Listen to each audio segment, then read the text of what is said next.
Bida ang mamamayang Pilipino sa pagbati ng iba't ibang politiko upang gunitain ang ika-126 na araw ng ating kasarinlan. Sa Independence Message ni Pangulong Bongbong Marcos at Vice President Sara Duterte, humiling ang dalawang leader ng pagkakaisa at pagtutulungan sa bawat Pilipino.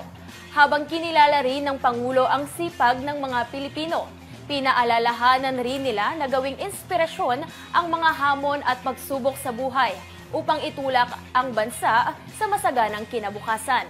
Para naman kay House Speaker Martin Romualdez at Chief Justice Gesmundo, isang responsibilidad ang pagkakaroon ng kalayaan. Tungkulin umano ng sambayanang Pilipino na ipagpatuloy ang laban sa kalayaan, hindi lamang sa mga mananakop, kundi pati na rin sa kahirapan, katiwalian at kawalan ng katarungan. Kasabay naman ng pagbati ni COMELEC Chairman George Erwin Garcia ay ang pangako ng ahensya na patuloy na pangangalagaan ang karapatan ng mga Pilipinong pumili ng mga karapat-dapat na leader ng bansa upang buhayin at panatilihin ang demokrasya.